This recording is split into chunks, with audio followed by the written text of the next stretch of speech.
Elle a son petit âge, mais elle rend toujours aussi bien. J'avoue, le titre est un peu osé, mais le GH4, c'est vraiment une caméra qui vaut le coup.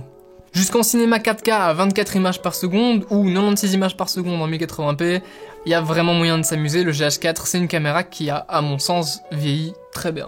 Je filme actuellement avec lui avec un Sigma 1835 f1.8. Pour moi, c'est vraiment, encore aujourd'hui, la caméra du filmmaker débutant parce qu'il y a plein de choses intéressantes avec elle. Globalement, je vais d'abord vous expliquer pourquoi j'ai raison et ensuite les avantages et les inconvénients de la caméra. Pourquoi j'ai raison? Parce que j'ai toujours raison. Oh, mais j'arrive même pas à roter! Un débutant, il a un budget très limité et des connaissances encore plus limitées. Donc c'est important pour n'importe quel débutant de passer par les modes manuels. Sans ça, il sait pas apprendre à utiliser n'importe quelle caméra. Donc il lui faut une caméra qui soit facile à prendre en main avec une image cinématographique qui soit ni trop lourde, ni trop légère, ni trop volumineuse, ni trop petite. Globalement, il faut un bon compromis. Pour moi, le GH4, il est exactement dans cette catégorie. Et puis surtout, le GH4, il est pas cher. Les avantages. Ça me permet directement d'embrayer avec les avantages. Il est effectivement pas cher, c'est-à-dire aux alentours des 400 € je crois en seconde main, quelque chose comme ça. Ça coûte vraiment pas grand-chose étant donné ce qu'il est capable de faire. Faut pas oublier aussi que le GH4 c'est un boîtier de 2014. Alors pour certains c'est un désavantage parce qu'il est vieux, en réalité ça a aussi des avantages. Tout le monde sait plus ou moins les maladies qu'il a eues, ce qu'il faut corriger, comment les corriger. Globalement c'est une valeur sûre, on sait à quoi s'attendre. Il a un petit capteur, ce qui peut être vu comme un désavantage, mais c'est aussi un avantage quand on vient en prix. Forcément, comme j'ai dit, c'était pas trop cher, et les objectifs suivent cette logique aussi. C'est relativement abordable comparé à du full frame ou même du Super 35. Il filme en 4K, comme je l'ai dit, donc cinéma 4K et même Ultra HD, donc ce qui le rend encore aujourd'hui vraiment à jour. Il a un écran orientable parfait pour vlogger avec un ultra grand angle, globalement... Tout le monde aime ça, tout le monde veut ça sur toutes les caméras. Un truc de fou que j'adore sur le GH4 et je vais avoir du mal quand je passerai chez Sony, c'est la batterie. Ça tient des heures, mais vraiment c'est un truc de malade. J'ai 2 batteries, j'ai jamais utilisé plus de 2 batteries en une journée de shooting. C'est un truc de fou. Et je parle de shoot vidéo continu. Il a plein de boutons de fonction. C'est un truc hyper pratique par rapport au G80 ou au G7 qui sont un peu moins chers. Tous ces boutons de fonction, ils permettent d'y mettre des fonctions et donc d'accéder plus rapidement à nos menus, de changer les réglages comme on veut. C'est vraiment un truc pratique. Les menus sont hyper clairs, l'écran est entièrement tactile, y compris dans les menus. N'est-ce pas, Sony? La prise en main est excellente et pour tout ce qui est photographie animale ou vidéo animale, il est franchement pas mal vu qu'avec le micro 4 tiers, donc le format du capteur, il y a un crop factor, etc. Je vais vous mettre des vidéos en description pour vous renseigner sur ce que c'est le crop factor, parce que c'est quand même important sur cette caméra. Mais en gros, ça fait zoomer dans l'image de manière naturelle. Fait que quand tu veux zoomer très loin, c'est un avantage. Mais du coup, on va attaquer les désavantages. Juste avant qu'on continue, oublie pas de t'abonner, mettre un like, commenter s'il y a des trucs qui t'intéressent par rapport au GH4, et puis si t'es tenté d'en acheter un ou des accessoires, etc. de photographie, fais pas attention au bégaiement, je bégaye souvent. Regarde, en description, il y a les liens affiliés pour t'acheter du matériel. Moi je touche une commission, et toi ça te coûterait en plus. Voilà. Les inconvénients.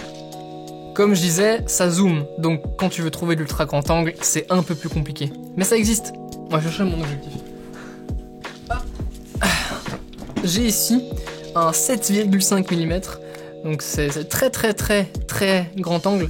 Ça c'est mon objectif de vlog, donc ça existe, mais c'est en focus manuel. Voilà, c'est les contraintes, il y a moyen de trouver, mais c'est un peu compliqué. Mais il y a moyen de trouver. Et on sait vlogger avec un GH4 plus ou moins, ça se fait. Aussi en basse lumière, le GH4 il est pas foufou, comme le capteur est petit, il y a moins de lumière qui peut taper sur le capteur. Ça peut se régler à peu près, par exemple avec le Sigma que j'ai ici 1835 f1.8, si vous comprenez rien à ce qui se passe, ne vous inquiétez pas, ça va bien se passer. Globalement c'est un objectif avec des gros bouts de verre, donc on peut faire rentrer beaucoup plus de lumière sur le capteur, et grâce à ça on gagne en basse lumière, et on voit mieux en basse lumière globalement. Le Sigma il coûte 550 €, donc c'est pas un objectif ultra abordable, surtout qu'ils font un adaptateur à 100 ou 150 € dépendant du modèle. Il y a quand même une différence avec les boîtiers, c'est que les objectifs tiennent bien leur valeur. J'ai acheté le Sigma en occasion à 550 €, je le revendrai demain 550 € sans problème. Si je prends par exemple un A7S III qui vient de sortir à 4000 balles, dans 6 mois je peux le revendre 3000 et quelque chose quoi. Donc ça perd beaucoup plus vite en valeur. Pour continuer dans les inconvénients, l'autofocus, on est chez Panasonic, Panasonic ne sait pas faire d'autofocus constant. Donc, Faut pas se fier à l'autofocus, vraiment pas. Tant que vous changez pas avec des objectifs Canon comme j'ai là, en photo ça va, en général, mais en vidéo faut oublier, vraiment. Ça marche pour mettre une fois le focus au début, toucher, attendre, et là il s'est focalisé sur ton visage, faire la mise au point sur le visage, mais faut pas aller chercher plus loin, vraiment. C'est mort.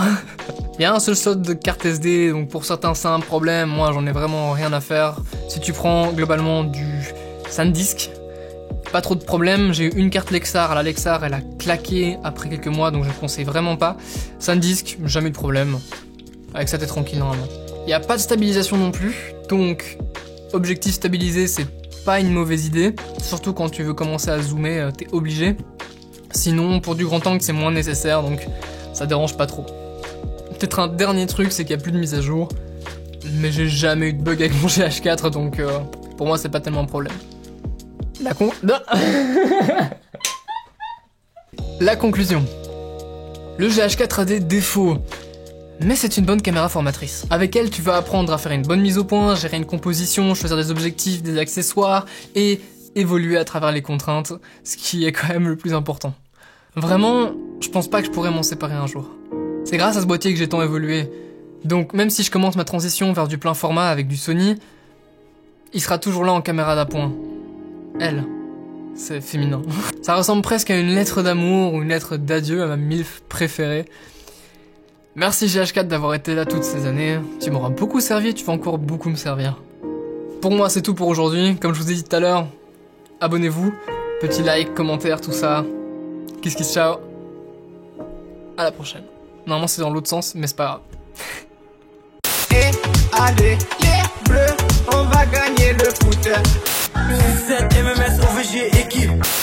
Rack it up, I got a bit of the bank to make me a safe house. Shake it up, she got her hands on her knees and she bringing the cake out. Smoke it up, I got some gas, some packs, I'm up in the greenhouse. Ball it up, I'm with the game.